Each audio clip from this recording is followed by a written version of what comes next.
বেশ কয়েকটা শাড়ির কাজ করব এখন। এর আগে কয়েকটা শাড়ির ভিডিও দেওয়া হয়ে গেছে, কীভাবে শাড়ির বর্ডার বানিয়েছি, কীভাবে সেটাকে অ্যাপ্লাই করেছি শাড়িতে, পুরোটাই দেখিয়েছি। আজকে শাড়িরই আরেকটা নতুন বর্ডার, একদম নতুন, এটা আমি আগে কখনো করিনি। মোটামুটি একটা চিন্তা করে নিয়েছিলাম কেমন করব, সেটা ভেবে নিয়ে সেটাকে আজকে একটা বর্ডার তৈরি করে নিচ্ছি কাগজের ওপর। একটা মোটা কাগজে বর্ডার তৈরি করছি। 300 GSM ওয়াটার কালার পেপার আমার কাছে পড়ে থাকে অবশিষ্ট, কারণ ওটার মধ্যে আমি পেইন্টিং করি। আর পুরো পেইন্টিংয়ের কাগজটা যেহেতু লাগে না, একটা এরকম বর্ডারের মতো অংশই পড়ে থাকে আমার, সেই অংশটার মধ্যে আমি এই বর্ডারগুলো করে নিই। একটু মোটা হলে কী হয়, কাজ করতে সুবিধা হয় আর সহজে নষ্টও হয়ে যায় না বর্ডারগুলো। ফুলগুলো একটা নির্দিষ্ট মাপ দূরে দূরে ফুলগুলো এঁকে নিয়েছি। মানে ফুল আর পাতার জন্য যেটুকু জায়গা লাগছে সেই মাপটা, মেজারমেন্টটা প্রথমে করে নিতে হয়েছে সমানভাবে। তারপরে ফুলগুলোকে সেভাবে সাজিয়ে দিয়েছি। আর এখানে কালারটা একটু অল্টারনেট করে দিয়েছি, যেহেতু আমি খুব রঙিন একটা ভাইব চাইছি এখানে। একটা সাদা শাড়ির জন্য এটা হচ্ছে, বেশিরভাগ আমি সাদা শাড়ির ওপরেই কাজ করি। সেটা একটা খুব স্নিগ্ধ দেখতে লাগে সাদার মধ্যে বিভিন্ন কালার যখন পড়ে। তবে এই যে ডিজাইনটা তৈরি করছি, এটা হালকা গোলাপি বা হলুদ এইসব রঙের মধ্যেও কিন্তু খুব ভালো ফুটবে বলে মনে হচ্ছে আমার। এখানে বেশ কিছু রং ব্যবহার করেছি আমি।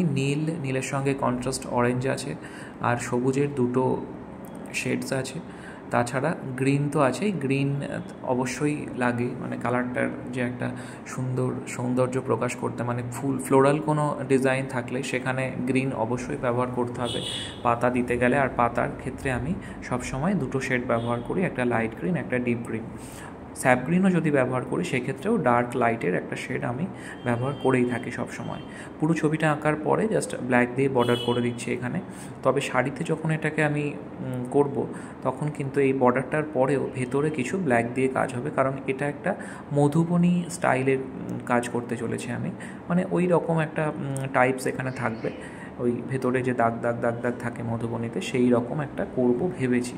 এখন দেখা যাক শাড়িতে করার সময় কি হয়, কেমন তখন লাগে দেখতে, সেই অনুযায়ী কাজ হবে আর কি। এই বর্ডারের যে ডিজাইনটা, সেটা ভীষণই সহজ একটা ডিজাইন। এই ধরনের ডিজাইন সাধারণত আমি আগে ডিরেক্টই করে ফেলতাম কালার দিয়ে, কিন্তু এখন এই সব কাজগুলো একটু বর্ডারটা তৈরি করে রাখতেই আমি চেষ্টা করি, কারণ পরবর্তীতে আমার স্টুডেন্টদেরকে দিয়ে যখন কাজটা করাতে চাইবো আমি, তখন ওরা এটা দিয়ে খুব সহজেই কাজটা করতে পারবে।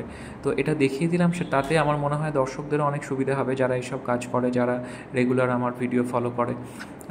তারা আমার মনে হয় এই ধরনের সহজ কিছু জিনিস নিজেরাও বানিয়ে একটু ট্রাই করতেই পারে। এখানে কিন্তু কোনো শেডস নেই, মানে একটা ডিপ থেকে যে লাইট করে দিচ্ছি কালার ফুলের মধ্যে দুটো রঙকে মেশানো বা এরকম কোনো কিছুই কিন্তু ব্যবহার করিনি। তাও আমার মনে হয় এই ছবিটার যে রঙের বৈশিষ্ট্যের জন্য, যে কালারফুল ব্যাপারটা, কালার কম্বিনেশনের জন্য খুব সুন্দর লাগবে এটা যখন করা হবে কাপড়ে। আজকের ভিডিও এই পর্যন্তই, দেখা হচ্ছে পরবর্তী ভিডিওতে।